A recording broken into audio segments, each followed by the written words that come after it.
Hello everyone, welcome back to my YouTube channel. ಈ ಒಂದು video ಬಂದುಬಿಟ್ಟು SSLC ಎಕ್ಸಾಮಿನೇಷನ್ ಕುರಿತು. ಎಲ್ಲರಿಗೂ ಗೊತ್ತಿರೋ ಹಾಗೆ 21ನೇ ತಾರೀಕು ಮಾರ್ಚ್ 2025ರಂದು SSLC ಎಕ್ಸಾಮ್ ನಡೀತಿದೆ ಕರ್ನಾಟಕದಲ್ಲಿ.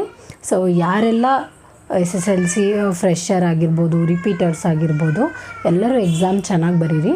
ಆ್ಯಂಡ್ ಈ ಒಂದು ಟಿಪ್ಸ್ ನಿಮಗೆ ನಿಜವಾಗ್ಲೂ ಯೂಸ್ಫುಲ್ ಆಗುತ್ತೆ. ಸೊ ಹಾಗಾಗಿ ಈ ವಿಡಿಯೋನ ಸ್ಕಿಪ್ ಮಾಡಿದೆ ಎಂಡ್ವರೆಗೂ ನೋಡಿ. Hello everyone.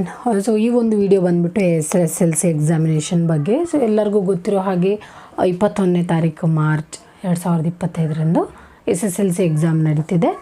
ಈ ಒಂದು ವಿಡಿಯೋ SSLC ವಿದ್ಯಾರ್ಥಿಗಳಿಗೆ, ಯಾರೆಲ್ಲ ನಿಮ್ಮ ಮನೆಯಲ್ಲಿ SSLC ಸ್ಟೂಡೆಂಟ್ಸ್ ಇದ್ದಾರೆ, ನಿಮ್ಮ ಫ್ಯಾಮಿಲಿಯಲ್ಲೋ ನಿಮ್ಮ ರಿಲೇಟಿವ್ಸಲ್ಲಿದ್ದರೆ ಅವ್ರಿಗೆ ಈ ಒಂದು ವಿಡಿಯೋನ ದಯವಿಟ್ಟು ಶೇರ್ ಮಾಡಿ. ಆ್ಯಂಡ್ ರಿಪೀಟರ್ಸ್ ಯಾರ್ಯಾರಿದ್ದಾರೆ ಅವರು ಕೂಡ ತಪ್ಪದೇ ಈ ಒಂದು ಟಿಪ್ಸ್ನ ಫಾಲೋ ಮಾಡಿ ಆರಾಮ್ಸೆ ನೀವು ಕನ್ನಡನ ಪಾಸ್ ಆಗ್ಬೋದು. ನನಗೆ ಗೊತ್ತಿರೋ ಪ್ರಕಾರ ಕನ್ನಡ ಎಲ್ಲರೂ ನೀರು ಕುಡ್ದಷ್ಟು ಸುಲಭವಾಗಿ ಬರೀತೀರ, ಆದ್ರೂ ಕೆಲವೊಂದು ಟಿಪ್ಸ್ನ ಫಾಲೋ ಮಾಡಿ, ಯೂಸ್ಫುಲ್ ಆಗುತ್ತೆ ಈ ಒಂದು ಟಿಪ್ಸ್ನ ಫಾಲೋ ಮಾಡೋದ್ರಿಂದ. ಸೊ ಹಾಗಾಗಿ ದಯವಿಟ್ಟು ಈ ಒಂದು ವಿಡಿಯೋನ ಸ್ಕಿಪ್ ಮಾಡದೆ ಎಂಡ್ವರೆಗೂ ನೋಡಿ. ಸೊ ಬನ್ನಿ, ಇವತ್ತು ಈ ಒಂದು ವಿಡಿಯೋಲ್ಲಿ ಗಾದೆ, ಪದ್ಯ ಮತ್ತು ಪ್ರಬಂಧ ಈ ಮೂರರ ಬಗ್ಗೆ ಹೆಚ್ಚು ಫೋಕಸ್ ಮಾಡೋಣ. And also at the end ನಾನು ಕೆಲವೊಂದು ಟಿಪ್ಸ್ ಕೂಡ ಕೊಡ್ತೀನಿ. ಫಸ್ಟು ಗಾದೆ ಮಾತಲ್ಲಿ ನೀವು ಯಾವ್ಯಾವ್ದು ಓದ್ಕೋಬೇಕು ಅಂದರೆ, ಅಟ್ಲೀಸ್ಟ್ ನೀವು ಒಂದು 10-15 ಗಾದೆ ಮಾತುಗಳಿಗೆ ಪ್ರಿಪೇರ್ ಆಗಿ ಅಂದರೆ ಗಾದೆ ಮಾತುಗಳು ಸ್ವಂತವಾಗಿ ಕೂಡ ಬರಿಬೋದು, ಬಟ್ ನೀವು ಅದನ್ನು ಓದಿ ಅರ್ಥ ಮಾಡ್ಕೋಬೇಕು. ಸೊ ಇದರಲ್ಲಿ ಈ ಒಂದು 10-15ರಲ್ಲಿ ಈ ಒಂದು 3 ಗಾದೆ ಮಾತುಗಳನ್ನ ಕೂಡ ಇನ್ಕ್ಲೂಡ್ ಮಾಡ್ಕೊಳ್ಳಿ. ಮಾತೆ ಮುತ್ತು ಮಾತೆ ಮೃತ್ಯು, ಹೆತ್ತ ತಾಯಿ ಹೊತ್ತ ಭೂಮಿ ಸ್ವರ್ಗಕ್ಕಿಂತ ಮಿಗಿಲು, ಕೂತು ಉಂಡವನಿಗೆ ಕುಡಿಕೆ ಹೊನ್ನು ಸಾಲದು. ಸೊ ಈ ಒಂದು 3 ಗಾದೆಗಳಿಗೆ ಪ್ರಿಪೇರ್ ಆಗಿರಿ, ಸ್ವಂತವಾಗೂ ಕೂಡ ಬರಿಬೋದು. ಮಾತೆ ಮುತ್ತು ಮಾತೆ ಮೃತ್ಯು ಅಂದರೆ ಮಾತಿನ ಬಗ್ಗೆ. ಮಾತು ಆಡಿದರೆ ಮುತ್ತಿನಂತಿರಬೇಕು, ಸ್ಫಟಿಕದ ಶಾಖೆ ಅಂತಿರಬೇಕು, ಆಮೇಲೆ ವಜ್ರದಂತಿರಬೇಕು ಮಾತುಗಳು, ಅಷ್ಟು ಸ್ಪಷ್ಟವಾಗಿರಬೇಕು, ಬೇರೆಯವ್ರಿಗೆ ನೋವಾಗದಂತೆ ಮಾತಾಡಬೇಕು, ಯಾರಿಗೇ ಆಗಲಿ ಮನಸ್ಸಿಗೆ ನೋವಾಗುವಂತೆ ಮಾತಾಡಬಾರ್ದು, ಹೆಚ್ಚಾಗಿ ಮಾತಿನ ಬಗ್ಗೆ ವಿವರಿಸಬೇಕು. ಸೊ ದೊಡ್ಡವ್ರಿಗೆ ಗೌರವಿಸಬೇಕು ಅನ್ನೋದಾಗಲಿ. ಸೊ ಈ ಒಂದನ್ನು ನೀವು ಮಾತೆ ಮುತ್ತು ಮಾತೆ ಮೃತ್ಯು ಗಾದೆಗೆ ಬರಿಬೋದು. ಆ್ಯಂಡ್ ಹೆತ್ತ ತಾಯಿ ಹೊತ್ತ ಭೂಮಿ ವರ್ಣಿಸಿ. ಹೆತ್ತ ತಾಯಿ ಮತ್ತು ಭೂಮಿ, ಅದ್ರ ಋಣ ಯಾವತ್ತೂ ತೀರಿಸ್ಕೊಳಕ್ಕಾಗಲ್ಲ, ತಾಯಿಯ ಋಣ ತೀರಿಸ್ಕೊಳಕ್ಕಾಗಲ್ಲ. ಹಾಗೆ ಮಾತೃಭೂಮಿ ಅಂದರೆ ಭೂಮಿ ತಾಯಿಯ ಕೂಡ ನಾವು ಋಣನ ತೀರಿಸ್ಕೊಳ್ಳೋಕ್ಕಾಗಿಲ್ಲ. ಸೊ ಅದ್ರ ಬಗ್ಗೆ ವಿವರಿಸಿ ಬರೀರಿ. ತಾಯಿ ನಮ್ಮನ್ನು ಗುಣವಂತರಾಗೋವರೆಗೂ ನಮ್ಮನ್ನು ತಿದ್ದೋದು ಅವರೇ, ತಾಳ್ಮೆಯಿಂದಿರ್ತಾರೆ ತಾಯಂದಿರು ಯಾರೇ ಆಗಿರಲಿ.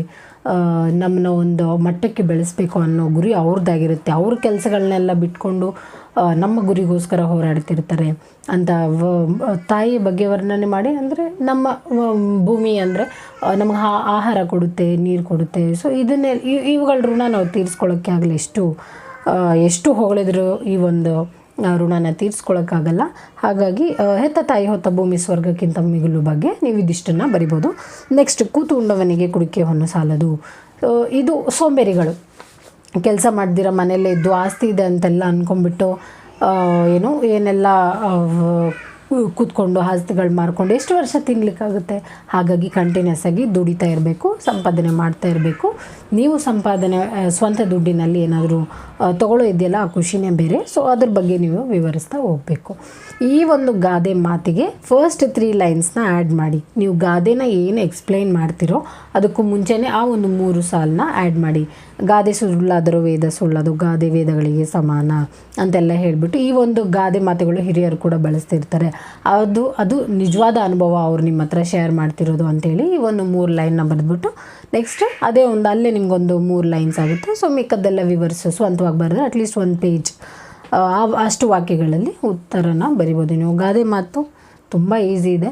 ಕ್ವೆಶನ್ನ ಅರ್ಥ ಮಾಡ್ಕೊಳ್ಳಿ, ಏನು ಕೇಳಿದ್ದಾರೆ ಅಂತ ಆರಾಮಾಗಿ ಬರೀರಿ. ಇಟ್ಸ್ ವೆರಿ ಈಸಿ ಅಂತ ಹೇಳ್ಬೋದು ಗಾದೆ ಮಾತಿಗೆ ಬರ್ತಿರೋ ಅಂಥ ನಿಮಗೆ ಅಂಕ 3 ಮಾರ್ಕ್ಸ್. ಸೊ ನೀವು ಎಕ್ಸ್ಪ್ಲೈನ್ ಮಾಡಿ 3 ಮಾರ್ಕ್ಸ್ ಎಷ್ಟು ಬರಿಬೇಕು ಅಷ್ಟು ಬರೀರಿ, ಓಕೆನಾ.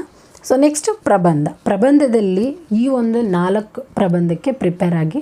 ಯಾಕಂದರೆ ಈ ಒಂದು ಪ್ರಬಂಧದಲ್ಲಿ ಈ ಒಂದು 4 ಪ್ರಬಂಧಗಳು ಬರ್ತವೆ. ಇದರಲ್ಲಿ ಯಾವುದಾದ್ರೂ ಒಂದು ಕೊಡ್ಬೋದು, ಹಂಗಂತ ಇದು ಖಚಿತವಾಗಿ ಕೊಡ್ತಾರೆ ಅಂತಲ್ಲ. ಈ ಒಂದು 4ರಲ್ಲಿ ಯಾವುದಾದ್ರೂ ಒಂದು ಕೊಟ್ಟೆ ಕೊಡ್ತಾರೆ. ಸೊ ಇದನ್ನು ನೋಡ್ಕೊಂಡಿರಿ. ಯಾವುದಂದ್ರೆ ರಾಷ್ಟ್ರೀಯ ಭಾವೈಕ್ಯತೆ, ಎರಡನೇದು ಗ್ರಂಥಾಲಯದ ಮಹತ್ವ, ಸಾಮಾಜಿಕ ಪಿಡುಗುಗಳು, ಮೂರನೇದು, ನಾಲ್ಕನೇದು ಕ್ರೀಡಾಕೂಟದಲ್ಲಿ ಭಾರತೀಯರ ಸಾಧನೆ.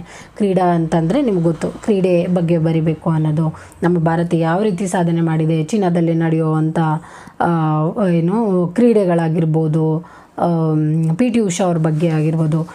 ಯೂಶಲಿ ನಾವು ಭಾರತದಿಂದ ಬೇರೆ ಸ್ಟೇಟ್ಗೆ ಹೋಗಿ ಭಾಗವಹಿಸಿ ಎಷ್ಟು ನಾವು ಚಿನ್ನದ ಪದಕ ತಂದಿದ್ದೀವಿ, ಬೆಳ್ಳಿ ಪದಕ ತಂದಿದ್ದೀವಿ ಭಾರತಕ್ಕೆ ಅನ್ನೋದನ್ನು ಅದ್ರ ಬಗ್ಗೆ ಬರೀಬೇಕು. ಗ್ರಂಥಾಲಯ ನಿಮ್ಗೆ ಗೊತ್ತಿರೋ ಬಗ್ಗೆ, ಲೈಬ್ರರಿ ಬಗ್ಗೆ ಬರೀರಿ. ಆ್ಯಂಡ್ ರಾಷ್ಟ್ರೀಯ ಭಾವೈಕ್ಯತೆ ಅಂದರೆ ಸಮಾನತೆ, ಈ ಒಂದು ರಿಲಿಜನ್ಗಳ ಬಗ್ಗೆ ಹೇಗಿರಬೇಕು ಅನ್ನೋದೆಲ್ಲ ಬರಿಬೇಕು. ಈ ಒಂದು 4 ಪ್ರಬಂಧನ ಓದ್ಕೊಳ್ಳಿ. ಆಮೇಲೆ ಹೊಸದಾಗಿ ಕನ್ನಡ ಈ ವರ್ಷ ಯಾರ್ಯಾರು ಎಕ್ಸಾಮ್ ಬರಿತಿದ್ದೀರಾ ಅಂದರೆ ರಿಪೀಟರ್ಸು 2024 ಎಕ್ಸಾಮ್ ಫೇಲ್ ಆಗಿರೋ ಅಂಥವ್ರು ಈ ವರ್ಷ ಬರಿತಿದ್ದೀರಾ ಅಂತಂದರೆ, ಹೊಸದಾಗಿ 2025 ಬರಿತಿದ್ದೀರಾ ಅಂದರೆ ರಿಪೀಟರ್ಸ್ ಯಾರೆಲ್ಲ ಇದ್ದೀರೋ 5 ಹೊಸ ಗದ್ಯಗಳು ಆ್ಯಡ್ ಆಗಿದೆ. ಈ ಒಂದು 5 ಗದ್ಯಗಳು ತುಂಬ ಸುಲಭವಾಗಿದೆ. ಒಮ್ಮೆ ನೋಡ್ಕೊಳ್ಳಿ. ನೀವು ಫಸ್ಟ್ ಇದು ಯಾವ್ಯಾವ್ದು ಇದೆಯೋ ಅದನ್ನೆಲ್ಲ ಓದ್ಬಿಟ್ಟು 5 ಯಾವುದು ಹೊಸ ಗದ್ಯಗಳಿದೆಯೋ ಅದನ್ನ ಮೇಲೆ ಫೋಕಸ್ ಮಾಡಿ. ಹಳೆ ಗದ್ಯಗಳು ಯಾವ್ಯಾವಿದ್ವೋ ಅದನ್ನು ಓದಬೇಡಿ, ಅದು ಬರಲ್ಲ, ಅದ್ರ ಬಗ್ಗೆ ವಿಚಾರವಾಗಿ ಕ್ವೆಶನ್ಸ್ ಬರಲ್ಲ. ಸೊ ಈ ಒಂದು ಹೊಸ ಗದ್ಯ ಏನಿದೆಯೋ ಅದನ್ನು ಒಂದು ಸ್ವಲ್ಪ ನೋಡ್ಕೊಳ್ಳಿ. ನಮ್ಮ ಭಾಷೆ ಅದ್ರ ಬಗ್ಗೆ ಓದ್ಕೊಳ್ಳಿ, ತುಂಬ ಸುಲಭವಾಗಿರುತ್ತೆ, ಸ್ವಂತವಾಗಿ ಕೂಡ ಬರಿಬೋದು. ಒಮ್ಮೆ ನೋಡ್ಕೊಳ್ಳಿ. ಕನ್ನಡ ಅಷ್ಟು ಸುಲಭ ಸಬ್ಜೆಕ್ಟ್ ಯಾವುದೂ ಇಲ್ಲ, ಆರಾಮಾಗಿ ಬರಿಬೋದು. ಇದೊಂದು. ಆಮೇಲೆ ಪದ್ಯಗಳು ಯಾವ್ಯಾವುದು ಬರುತ್ತೆ ಅಂತ. ಸೊ ಪದ್ಯಗಳು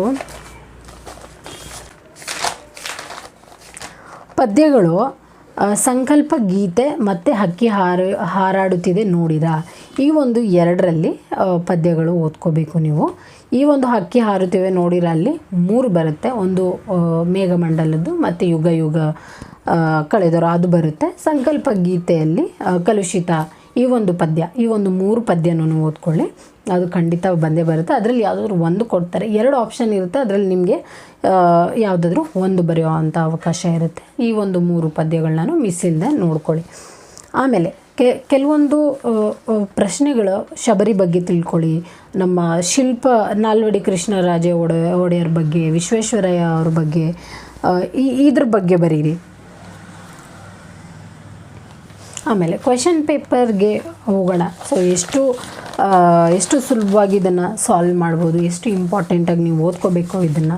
ಸೊ ಇವಾಗ ಕ್ವೆಶನ್ ಪೇಪರ್ನ ರೆಫರ್ ಮಾಡೋಣ.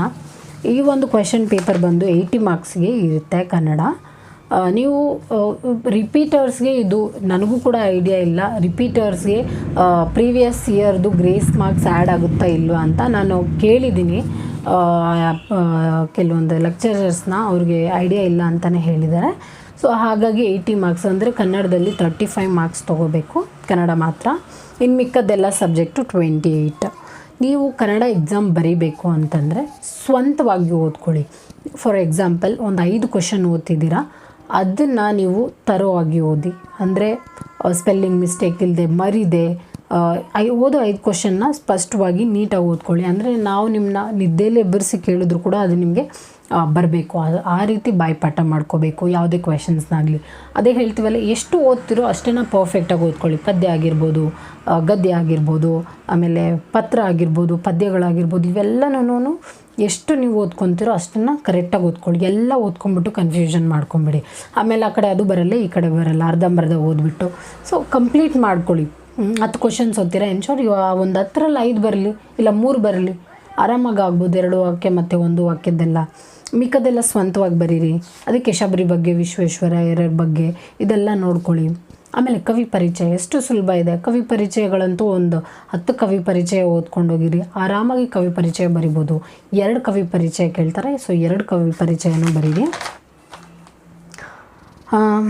ಆಮೇಲೆ ಒಂದು ವಾಕ್ಯಕ್ಕೆ ಬರೀ 1 ವಾಕ್ಯದಲ್ಲೇ ಉತ್ತರಿಸಿ, ನೀಟಾಗಿ ಬರೀರಿ. ಏನೇ ಬರೀತಿರೋ ನಿಮ್ಗೆ ಎಷ್ಟು ಗೊತ್ತಿರುತ್ತೋ ಅದನ್ನು ನೀಟಾಗಿ ಬರೀರಿ.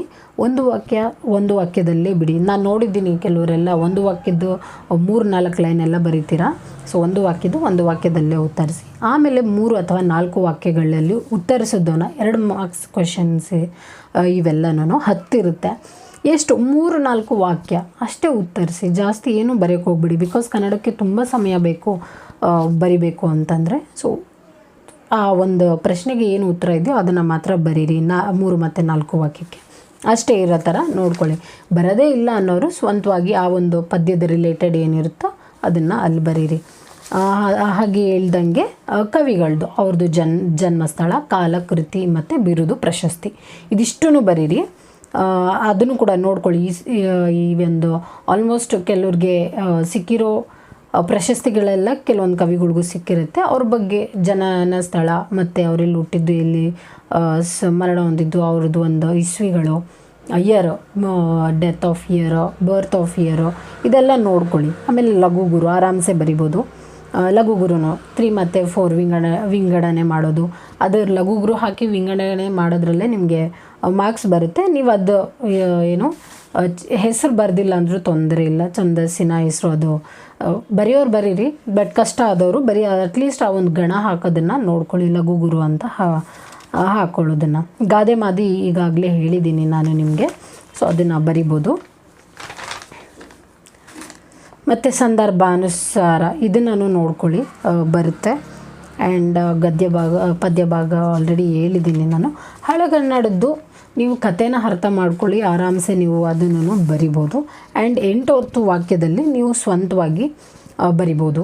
ಓದ್ಕೊಳ್ಳೋಕ್ಕಾಗಿಲ್ಲ ಅಂದರೆ ಓದಿ ಅರ್ಥ ಮಾಡ್ಕೊಳ್ಳಿ. ಕಥೆನ ಯಾವುದೇ ಆಗಲಿ ಅರ್ಥ ಮಾಡಿಕೊಂಡು ಎಕ್ಸಾಮ್ಸ್ ಬರೀರಿ, ಆರಾಮಾಗಿ ಪಾಸ್ ಆಗ್ಬೋದು. ಇದೇ ಅಂತಲ್ಲ, ಯಾವುದೇ ಸಬ್ಜೆಕ್ಟ್ ಆಗಿರಲಿ, ಆ ಒಂದು ಟಾಪಿಕ್ ಏನಾದರೂ ಇದೆ ಅಂದರೆ ಫಸ್ಟ್ ಏನು ಅದರ ಅರ್ಥ ತಿಳ್ಕೊಳ್ಳೋಕೆ ಪ್ರಯತ್ನ ಮಾಡಿ.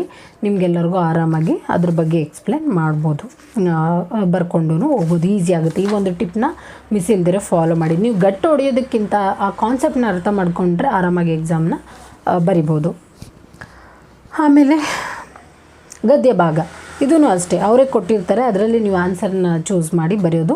ತುಂಬ ಕೇರ್ಫುಲ್ಲಾಗಿ. ಕನ್ನಡ ಸ್ಟ್ರೈಟ್ ಫಾರ್ವರ್ಡಾಗಿರಲ್ಲ. ಏನು ಕೇಳ್ತಿದ್ದಾರೆ ಒಂದು ಸ್ವಲ್ಪ ನೀವು ಸ್ವಂತವಾಗಿ ಬರೆಯೋ ಸಾಧ್ಯತೆ ಇರುತ್ತೆ, ಇಲ್ಲಿ ಬರಿಬೇಕಾಗುತ್ತೆ. ಸೊ ಹಾಗಾಗಿ ಈ ಒಂದು ಗದ್ಯ ಭಾಗವನ್ನು ಮನಸ್ಸಿನಲ್ಲಿ ಓದ್ಕೊಂಡು ನೀಟಾಗಿ ಇಲ್ಲೇನಿದೆ ಅದಕ್ಕೊಂದು ಸ್ವಲ್ಪ ಎಕ್ಸ್ಟ್ರಾ ಬರೆದು ಬರಿಬೇಕಾಗುತ್ತೆ ಇದಕ್ಕೆ. ನೆಕ್ಸ್ಟ್ ಪತ್ರ, ಆರಾಮಾಗಿ ಪತ್ರ ಬರಿಬೋದು.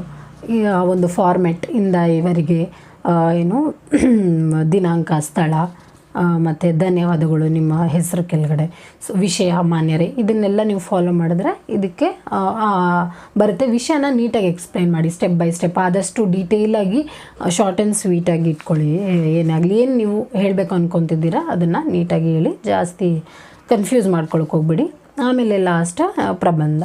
ಸೊ ಇದಿಷ್ಟನ್ನ ನೀವು ಬರೆದ್ರೆ ಆರಾಮಾಗಿ ಕನ್ನಡನ ಪಾಸ್ ಆಗ್ಬೋದು.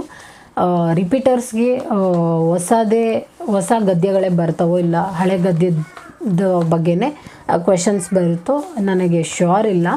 ಯಾವುದಕ್ಕೂ ನೋಡ್ಕೊಂಡಿರಿ, ಓದ್ಕೊಂಡಿರಿ, ಓಕೆನಾ. ಯಾರೆಲ್ಲ ಎಕ್ಸಾಮ್ ಬರಿತಿದ್ದೀರಾ ಅವ್ರಿಗೆ ಆಲ್ ದ ಬೆಸ್ಟ್. ಈ ಒಂದು ಟಿಪ್ಸ್ನ ಫಾಲೋ ಮಾಡಿ. ಆದಷ್ಟು ಪೇಜ್ನ ತುಂಬಿಸಿ, ವಿವರಣೆ ಇರಬೇಕು. ಪೇಜ್ನ ತುಂಬಿಸಿ ಎಲ್ಲ ಪ್ರಶ್ನೆಗಳಿಗೂ ಉತ್ತರ ಮಾಡಿ, ಯಾವುದನ್ನು ಬಿಡಬೇಡಿ. ಗ್ರಾಮರ್ ಎಲ್ಲ ಒಂಚೂರು ನೋಡ್ಕೊಳ್ಳಿ, ಎಕ್ಸ್ಟ್ರಾ ಫೋಕಸ್ ಮಾಡಿ ಗ್ರಾಮರ್ನ ನೋಡ್ಕೊಳ್ಳಿ. ಕನ್ನಡ ಆರಾಮ್ಸೆ ಪಾಸ್ ಆಗ್ಬೋದು, ಕಷ್ಟ ಏನಿಲ್ಲ. ಆ್ಯಂಡ್ ಸಮಯ ನೋಡ್ಕೊಳ್ಳಿ, ಟೈಮಿಂಗ್ಸ್ ಇಟ್ಕೊಂಡು ಟೈಮ್ ನೋಡಿಕೊಂಡು ಬರೀರಿ. ಒಂದೊಂದು ಪ್ರಶ್ನೆಗೆ ಇಷ್ಟಿಷ್ಟು ನಿಮಿಷ ಅಂತ ತೊಗೊಂಡ್ರೆ ಆರಾಮ್ಸೆ ಬರೆದು ಬಿಡ್ಬೋದು. ಆಮೇಲೆ ಬರೆಯೋಕ್ಕಾಗಿಲ್ಲ, ಟೈಮ್ ಸಾಕಾಗಿಲ್ಲ, ಇದೆಲ್ಲ ಬೇಡ. ನೋಡಿಕೊಂಡು ಓದ್ಕೊಂಡು ಬೇಗ ರೀಕಾಲ್ ಮಾಡಿಕೊಂಡು ಬರಿತಾ ಹೋಗಿ ಆರಾಮಾಗಿ ಬರಿಬೋದು. ಆ್ಯಂಡ್ ಇನ್ನೂ ಇಂಗ್ಲೀಷ್ ಮತ್ತು ಹಿಂದಿ ಎಲ್ಲ ಸಮಾಜ ವಿಜ್ಞಾನದ ಬಗ್ಗೆನೂ ಕೂಡ ನಾನು ವೀಡಿಯೋಸ್ ಮಾಡ್ತೀನಿ. ಸೊ ಇವಾಗ ಈ ಒಂದು ಕನ್ನಡಕ್ಕೆ ಎಕ್ಸಾಮ್ ಫಸ್ಟ್ ಇರೋದ್ರಿಂದ ಕನ್ನಡದ ಬಗ್ಗೆ ವಿಡಿಯೋ ಮಾಡಿದ್ದೀನಿ. ಈ ಒಂದು ಯೂಸ್ಫುಲ್ ಟಿಪ್ಸ್ನ ನಿಮ್ಮ ರಿಲೇಟಿವ್ಸ್ಗಾಗಲಿ, ಫ್ರೆಂಡ್ಸ್ ಆಗಲಿ, ಯಾರಿಗಾದರೂ ಆಗಲಿ ಈ ಒಂದು ವಿಡಿಯೋನ ಫಾರ್ವರ್ಡ್ ಮಾಡಿ, ಹೆಲ್ಪ್ಫುಲ್ ಆಗಲಿ ಅವರಿಗೂ. ಆಲ್ ದ ಬೆಸ್ಟ್ ಹೇಳ್ತಾ ಎಲ್ಲರಿಗೂ ಚೆನ್ನಾಗಿ ಬರೀರಿ. ಎಕ್ಸಾಮ್ನ ಟೆನ್ಷನ್ ಇಲ್ಲದೆ ಆರಾಮಾಗಿ ಬರೀರಿ, ಗಡಿಬಿಡಿ ಮಾಡ್ಕೊಳ್ಬೇಡಿ, ಚೆನ್ನಾಗಿ ಎಕ್ಸಾಮ್ನ ಬರೀರಿ. ಆಲ್ ದ ಬೆಸ್ಟ್ ಎಲ್ಲರಿಗೂ. Okay, so thank you. ಚೆನ್ನಾಗಿ ಬರೀರಿ ಎಲ್ಲರೂ. All the best.